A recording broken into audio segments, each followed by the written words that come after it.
Good morning, and thank you for waking up with Edie Darling. I truly count it a joy and a blessing to come before you each day, speaking life into your life. Well, yesterday we had an opportunity to talk about finding your voice.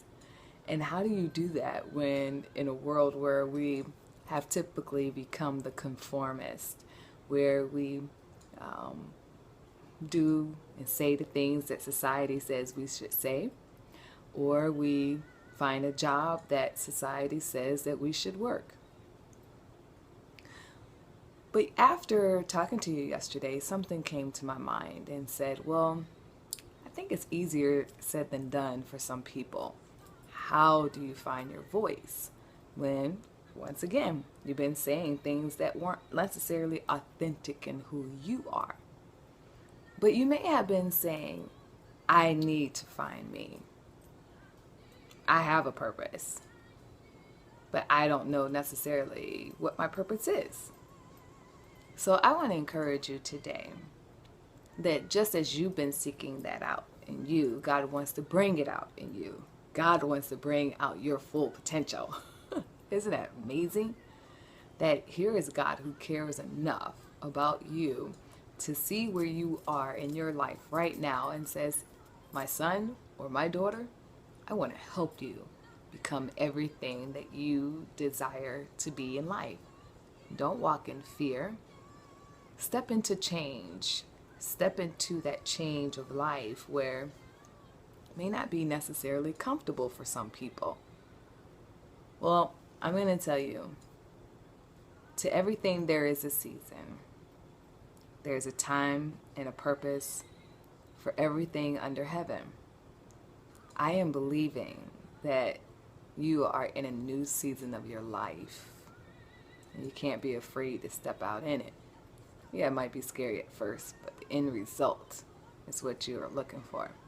I'm going to tell you this little funny story. It'll crack you up.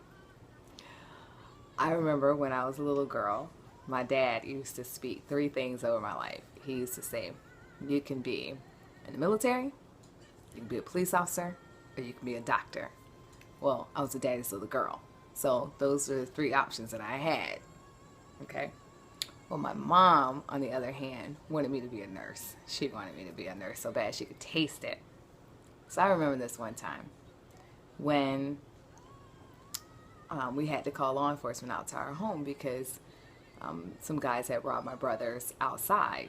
And so here's for the first time we were having to call law enforcement to our home. If you have to know our community, law enforcement in the community were not friends. So the police officer came, and you know how you think what they're going to say when they get into the house, and he did nothing of the sort. He was very compassionate. And as he was getting ready to walk out the door, I looked up at him as if this man had just changed my life, and he had.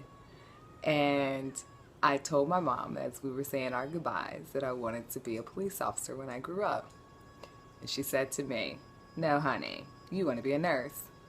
No, mommy, I want to be a police officer. There is a time to speak that which you desire to be into the atmosphere.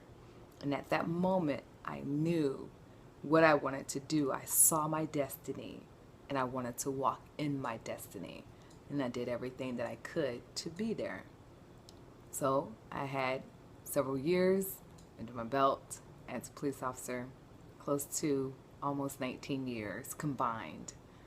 And I will tell you, I wouldn't change it for anything in the world. Begin speaking into the atmosphere, that which you desire to be.